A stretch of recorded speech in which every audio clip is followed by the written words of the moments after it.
తాకట్టులో ఉన్న బంగారాన్ని విడిపించి ఆ రోజున్న మార్కెట్ ధర కట్టి మిగిలిన డబ్బును మీకు అందిస్తుంది ఎస్వీఎస్ గోల్డ్. 1% ఓటింగ్ అని వదిలేయద్దు. ఇక్కడ లీడర్ నువ్వైనా ఉండాలి, లేకపోతే నేనైనా ఉండాలి. ఇంకొకటి రాకూడదు. వాడి వల్ల ఈ ఊర్లో ఇంకా ఏం మారకముందే ఈ జనాలే తరిమి కొట్టేలా చేయాలి. దానికోసం నా దగ్గర ఓ ప్లాన్ ఉందిలే.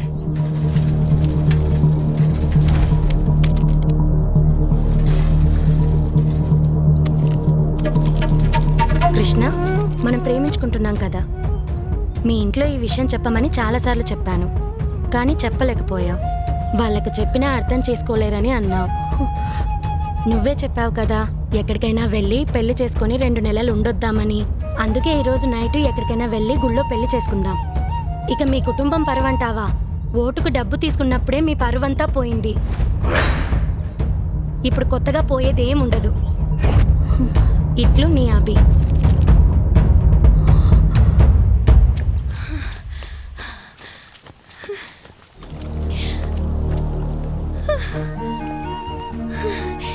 కంగ్రాచులేషన్స్ అభి, అనుకున్నది సాధించావుగా.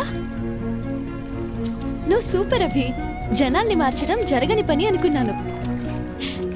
నేను తప్పని ప్రూవ్ చేశావు. ప్రతి ప్రయాణం ఒక్క అడుగుతోనే మొదలవుతుంది.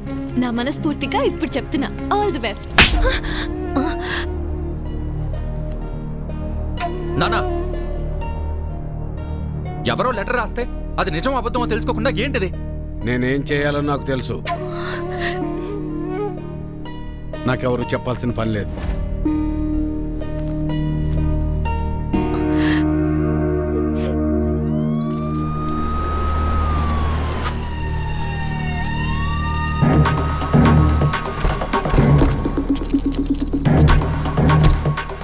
అభిని పిలవండి.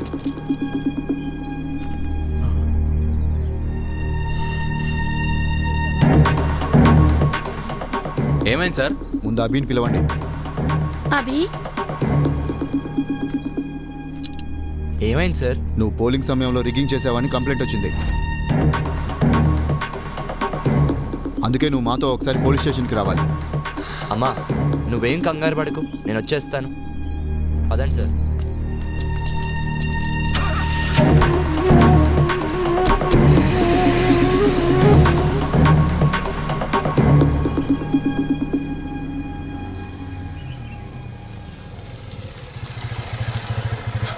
ఏమైంది? నాయకులతో పెట్టుకుంటే ఇలానే ఉంటది. అవసరం వాడికి ఇవన్నీ? పిన్ని, వాడిని మూసుకుని ఊరెళ్ళిపోమను. పదా. అత్త, నువ్వేం కంగారు పడు, నేను వెళ్ళి కనుక్కుని వస్తా.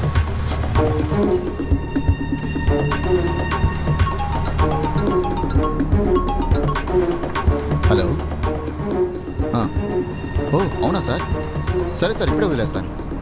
నీ మీద వచ్చిన కంప్లైంట్ ఫాల్స్ అంట. మా సార్ ఇప్పుడే చెప్పారు. దింపండి అయ్యా. Okay sir.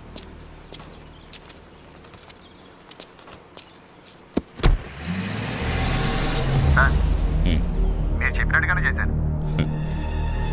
సరే, ఇంకా జనాలే చూసుకుంటారులే. ఏమైందిరా? ఇదంతా లోకల్ పొలిటీషియన్స్ ఆడే గేమ్లే కానీ పద, నేను చెప్తా.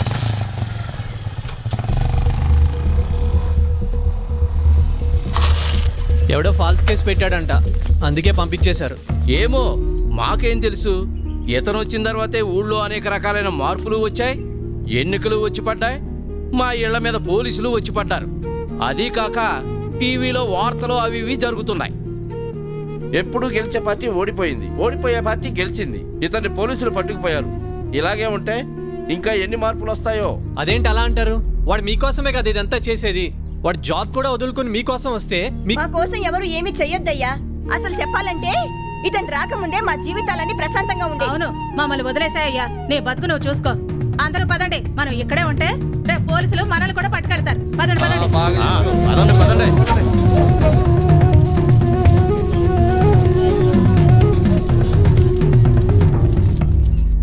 ఆడు అభిగాడు హోటల్ కౌంటింగ్ లో ఏదో మాయ చేశాడంట.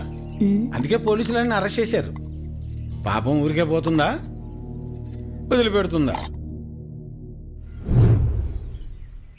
అరే, నీకొచ్చిన 14 ఓట్లు చూసి నువ్వు అనుకున్న మార్పు వస్తుందని చిన్న హోప్ వచ్చిందిరా. కానీ అంతలోనే హోప్ మొత్తం చంపేశారు వీళ్ళంతా. ఐమ్ సారీరా, నువ్వు కూడా ఎక్కువ ఆలోచించకు. నీకు ఇది కరెక్ట్ కాదు. నా మాటిని హైదరాబాద్ వచ్చే బయలుదేరతా. బాయ్.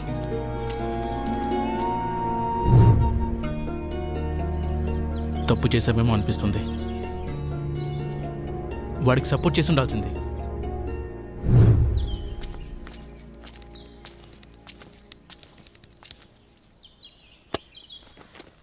బాబు, నువ్వు ఈ ఊరిని ఈ జనాల్ని మార్చడానికి ఇక్కడే ఉండిపోయావట.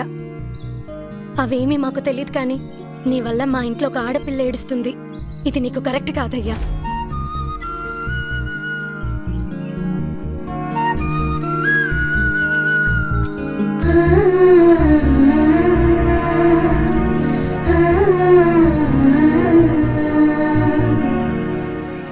నా ఆలోచన అంతా కృష్ణ గురించే.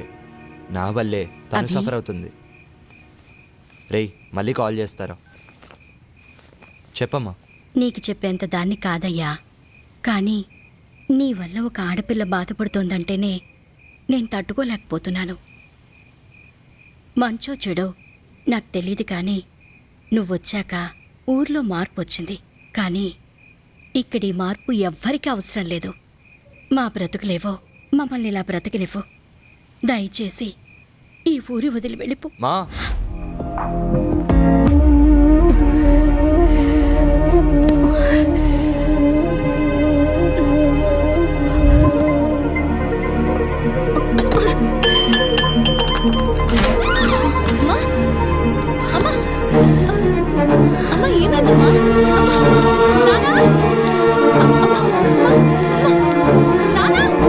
తనకు గుండె జబ్బు ఉందన్న విషయం మీకు తెలీదా? తెలీదయ్యా. అది ఇప్పుడొచ్చిన వ్యాధి కాదు, ఎప్పటినుంచో ఈ సమస్య ఉంది. ఆ విషయం మీరు గమనించలేదంతే. మరి ఇప్పుడు ఎలాగయ్యా? ఆపరేషన్ చేయాల్సి వస్తుంది. చెయ్యండి అయ్యా. సరే, అయితే కొన్ని టెస్టులు స్కానింగ్లు చేయించాల్సి ఉంటుంది. చెయ్యండి బాబు. మన హాస్పిటల్లో కాదు, ఇవి బయట చేయించాల్సిన టెస్టులు. అదేంటయ్యా? ప్రభుత్వ ఆసుపత్రిలో ట్రీట్మెంట్ వరకు చేయగలం, కానీ మెడిసిన్స్ అలాగే టెస్టులు బయటే చేయించుకోవాలి. వీటికి ఖర్చు ఎంత అవుతుంది సార్? సుమారు 50-60 వేలు అవ్వచ్చు. మిగతా లెక్కలు తర్వాత చూసుకుందాం.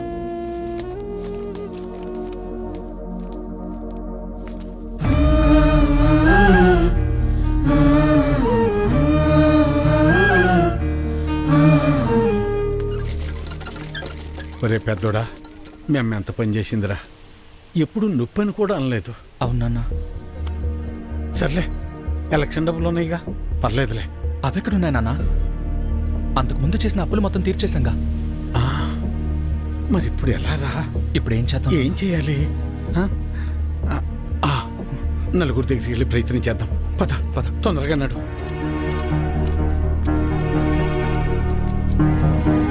అయ్యా సుబ్బయ్య గారు, అయ్యా విషయం ఏందో చెప్పు. నా భార్యకు బాలేదు, కొంచెం డబ్బు సాయం చేయండి అయ్యా. ఎట్టా రామయ్య గారి ఇంటికి వెళ్దాం. అన్నా ఆగనన్నా, అమ్మకు ఆరోగ్యం బాగాలేదు, అర్జెంటుగా డబ్బు కావాలన్నా. అయ్యో, నిన్ననే పాప స్కూల్ ఫీజు కట్టాను రా. లేవు, ఉంటే ఇచ్చేవాడిని. అయ్యా, మా ఆవిడకు ఒంట్లో బాగాలేదు, ఆసుపత్రిలో చేర్చాం, కాస్త డబ్బులు సాయం చేయండి అయ్యా. లేడు, ఊరెళ్ళాడు. వెళ్ళాడా? రవి, అర్జెంటుగా డబ్బు కావాలరా. అమ్మకి బాగాలేదు, హాస్పిటల్లో ఉంది. డాక్టర్ గారు డబ్బులు తీసుకురమ్మన్నారు. ఏదో ఒకటి చేయరా. లేవన్నా. నువ్వే అలా అంటే ఎలా రా? అర్థం చేసి. లేవన్నా. బాబాయ్ బాబాయ్, అమ్మని హాస్పిటల్లో జాయిన్ చేశాం బాబాయ్. అర్జెంటుగా డబ్బు కావాలి, ఆపరేషన్ చేయాలంటున్నారు. డబ్బులు ఏమి లేవు, వెళ్ళిపో. అసలు ఏమి లేవు, దయచేసి వెళ్ళిపోవా. వెళ్ళు.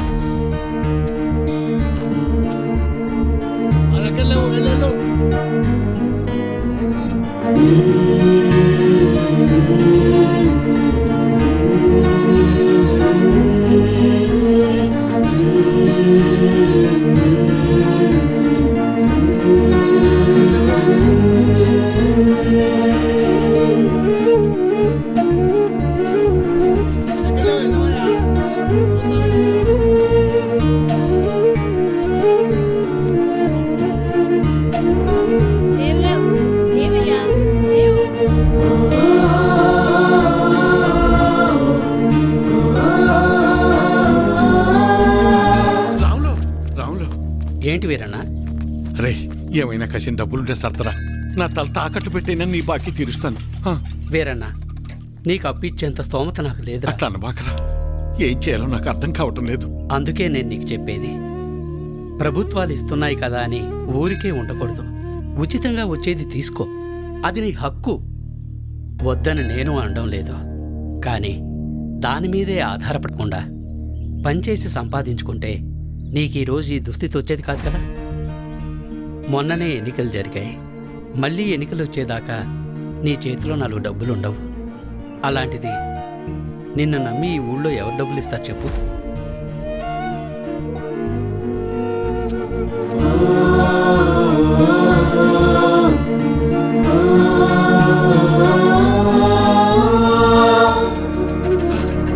ఆపండి, ఆపండి, ఆపండయ్యా. నమస్కారం అయ్యా. నా భార్య హాస్పిటల్లో ఉంది, ఆరోగ్యం బాగాలేదు. కసిన డబ్బులు సాయం చేయండి అయ్యా. రే, ఎలక్షన్లోనూ సాయం చేసి ఆరోగ్యం బాగోపోతే సాయం చేసి అదే పనిగా చేస్తారా? అంత మాట అనకండి అయ్యా. అన్నిటికీ నేనేమన్నా దేవుణ్ణేంట్రా? అయినా ఇలా పంచుకుంటూ పోతే ఎప్పుడురా నేనెప్పుడురా బతికేది? అది సరేనయ్యా, ఇక్కడ ప్రభుత్వ ఆసుపత్రిలో ఉండాల్సిన సదుపాయాలు అసలు ఎందుకని లేవయ్యా? అబ్బో, నన్నే ప్రశ్నిస్తున్నావా? అయినా నేను గెలిచింది ఇప్పుడే కదా. నీకన్ని వివరాలు కావాలంటే వెళ్ళి నీ పాత నాయకున్నాడు, అన్ని వివరంగా చెప్తాడు. పదరా. అబ్బా, నా ముందు నుంచుని నన్నే ప్రశ్నిస్తున్నావా? లేదయ్యా. నీకు లెక్కలు చెప్పడానికి నేనిప్పుడు మీ లీడర్ని కాదు కదా. నన్ను కాదని వేరే వాడిని గెలిపించుకున్నారు. వెళ్ళి అని అడగండి. ఆయన్ని అడిగితే మిమ్మల్ని అడగమన్నారండి. అవునా? సరే కానీ మొన్న ఎలక్షన్స్కే డబ్బులెంత ఇచ్చానరా నీకు? ఓటుకి 2000 కాదు రోయ్, అందరికీ 2000 ఇస్తే మూసుకుని తీసుకోకుండా నువ్వు డిమాండ్ చేసి మరీ 3000 తీసుకున్నావు కదా. మరీ ఈసారి అయితే మీకు పండగే రోయ్. ఒకే ఎలక్షన్కి 2 సార్లు వచ్చారా డబ్బులు? జాక్పాటు మీకు. ఆ డబ్బులన్నీ ఎక్కడి నుంచి వచ్చాయనుకున్నావురా? నా జేబులోంచి కానీ తీసిచ్చాననుకున్నావా? మీకు ప్రభుత్వం ద్వారా వచ్చిన సహకారాలన్నీ రూపాంతరం చెంది డబ్బుగా మీ చేతికి వచ్చాయి. దీన్ని బట్టి నీకేమర్థమైంది? అవ్వా కావాలి బువ్వా కావాలంటే కుదరదు రోయ్. అయ్యా, నేను లెక్కలు అడగటానికి రాలేదయ్యా. నా భార్య సావు బతుకుల్లో ఉంది. కాస్త డబ్బు సాయం చేసి నా భార్యకు ప్రాణభిక్ష పెట్టండి అయ్యా. ఏరా, ఇందాక అడిగావు, ఇప్పుడు అడుక్కుంటున్నా. ఇదేరా మీ దగ్గర వచ్చిన చిక్కు. అయినా డబ్బులు తీసుకుని మరీ నన్ను ఓడించారు కదరా. అయ్యా, అనుభవించండి.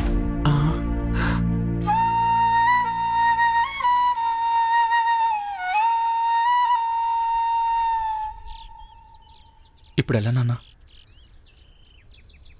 కాసిన మంచి నీళ్ళు ఎవరా?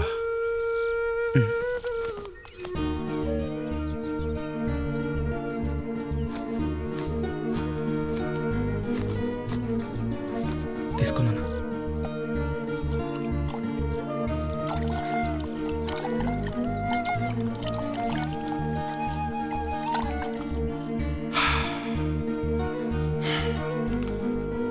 అమ్మా,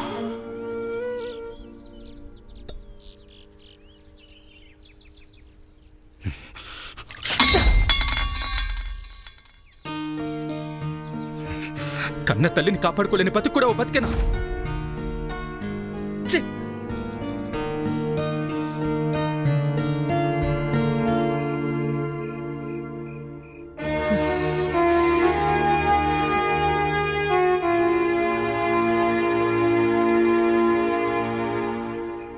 మొన్ననే ఎన్నికలు జరిగాయి. మళ్ళీ ఎన్నికలు వచ్చేదాకా నీ చేతిలో 4 డబ్బులుండవు. అప్పు పుట్టాలి అంటే ఎలక్షన్స్ రావాలి అంటే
నన్నెందుకు చంపడానికి వచ్చారని అడగాల, లేక నన్ను చంపడానికి వచ్చి ఎందుకు కాపాడారని అడగాల?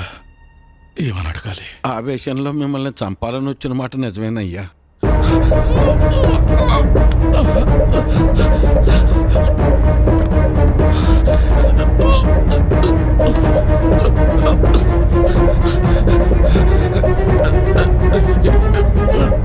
కానీ మేము వచ్చి చూసేసరికి చావు బతుకుల్లో ఉన్న మిమ్మల్ని అలా వదిలేయాలా లేదా కాపాడాలన్న సందిగ్ధంలో కాసేపు ఉండిపోయామయ్యా. మేము మీలాగా ఆలోచించం కదయ్యా.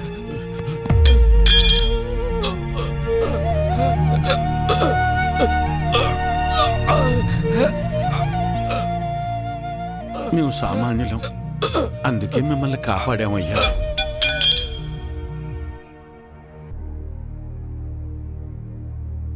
అసలు నన్ను ఎందుకు చంపడానికి వచ్చారు? మీరు చచ్చిపోతే మళ్ళీ ఎలక్షన్లు వస్తాయి కదయ్యా. ఎలక్షన్లు వస్తే మళ్ళీ డబ్బులు పంచుతారు కదా, ఆ డబ్బులతో నా భార్యను కాపాడుకోవచ్చని.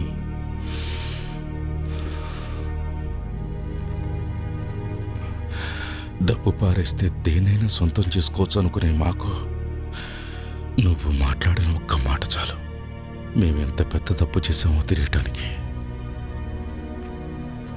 నన్ను క్షమించు వీరన్నా. అయ్యో, నీ భార్యను కాపాడే బాధ్యత నాది. ఎంత ఖర్చైనా పర్వాలేదు, నేను చూసుకుంటాను. అయ్యా,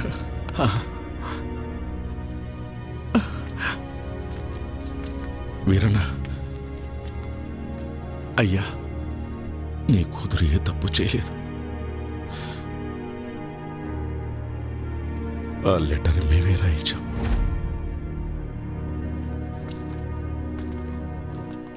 డాక్టర్ గారు, డాక్టర్ గారు, అయ్యా, నా భార్యకి టెస్టులు స్కానింగ్ చేయాలన్నారు. ఇదిగోనయ్యా, డబ్బులు తెచ్చానయ్యా. దయచేసి నా భార్యని కాపాడండి అయ్యా. సారీ వీరయ్య, మేమెంత ప్రయత్నించినప్పటికీ కాపాడలేకపోయాం.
ఇదంతా నేనే చేశాను, నిన్ను నేనే చంపేశాను.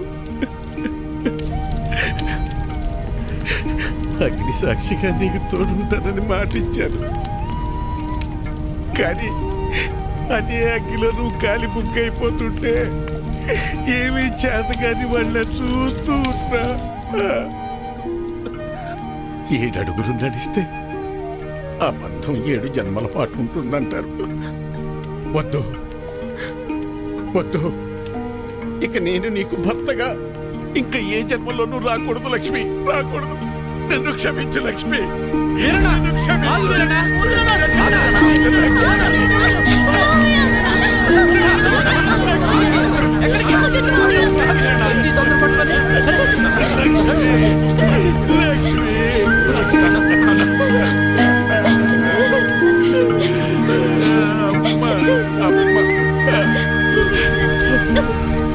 ఏంటి వీరన్న ఇది? నీకేమైనా పిచ్చి పట్టిందా? ఒక భర్తగా, ఒక తండ్రిగా, కనీసం ఒక మనిషిగా కూడా ఏనాడు నేను నా బాధ్యతల్ని నెరవేర్చలేదు. ఎవరి మీద ఆధారపడకుండా నా వృత్తిని నేను చేసుకుని ఉండుంటే ఈ రోజు నీకు ఈ దుస్థితి వచ్చేది కాదు లక్ష్మి, వచ్చేది కాదు. నా జీవితాన్నే కాకుండా నా కుటుంబాన్ని కూడా అమ్మేశాను.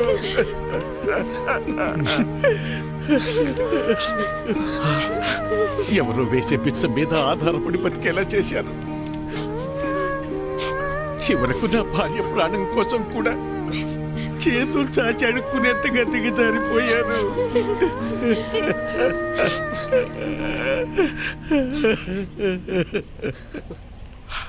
ఈరోజు నాకు వచ్చిన ఈ స్థితి రేపు మీలో ఎవరికైనా రావచ్చు, కానీ రాకూడదు. అయినా నా భార్యని కాపాడుకునే హక్కు కూడా నాకు లేదా? ఆ హక్కును పొందే అర్హత నాకు లేదా? ఆరోగ్యం, విద్య ఈ దేశ పౌరులుగా మన ప్రధాన హక్కులు అంటారే, మరి మరి వాటిని పొందే అర్హత నిజంగా నాకు లేదా? నాకు అర్హత లేదు, నాకు అర్హత లేదు. నాకే కాదు, మనలో ఎవ్వరికీ అర్హత లేదు. మనల్ని మనం అమ్ముకున్న రోజే ఆ అర్హతను మనం కోల్పోయాం. ప్రశ్నించే హక్కును కూడా కోల్పోయాం. చివరికి ఎవరితోనూ నా కూతురుకు సంబంధం అంటగడితే కూడా ఇది నిజమా కాదా అని కనీసం నా కూతుర్ని కూడా నేను అడగలేకపోయాను. ఇంతకాలం అందరినీ మారమని చెప్పాను, కానీ అసలు మార్పు నాలో రావాలని ఆలస్యంగా తెలుసుకున్నాను. నాలో మార్పు రావాలి, రావాలి. నాలా ఆలోచించే ప్రతి ఒక్కరిలో మార్పు రావాలి. మనం బానిసలమనే భావన తొలగాలి. అందుకు మన ఆలోచన మారాలి. ఆ మార్పు దిశగా మనల్ని ముందుకు నడిపే అభినవ్ లాంటి నాయకుడు మనకు కావాలి. అయినా ఆ కుర్రాడు చాలాసార్లు చెప్పాడు నన్ను మారమని. నాలాంటి వాళ్ళలో మార్పు కోసం అతను చాలా తపన పడ్డాడు. మనందరం అతనికి ఏమిచ్చాం? అతన్ని ఊరి నుంచి తరివేద్దాం అనుకున్నాం. మనం ఇకనైనా మేల్కొందాం.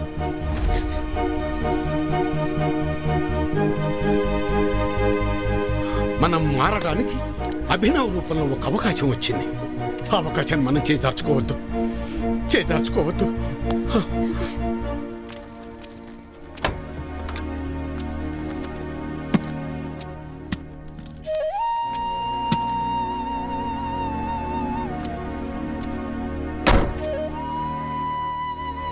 వెళ్ళొస్తానమ్మా. అభినవ్, నా భార్యను కోల్పోతే కానీ నేను చేసిన తప్పేంటో నాకు తెలియలేదు. నువ్వు అడిగినట్టే నేను మారాను. నేనే కాదు, మేమందరం ఆ మార్పు వైపు నడవాలని కోరుకుంటున్నాం.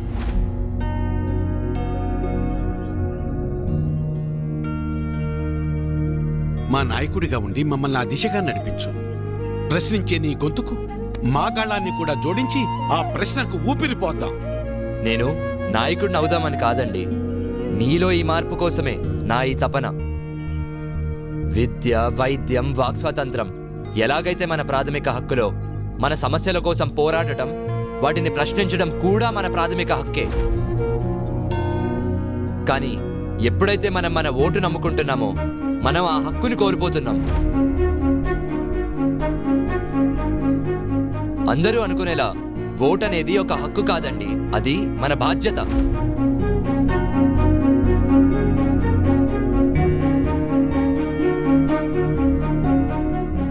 ఒక్కసారి డబ్బు తీసుకోకుండా ఓటు వేసి చూడండి, అప్పుడు మీకే తెలుస్తుంది రాజెవరో సేవకుడెవరో.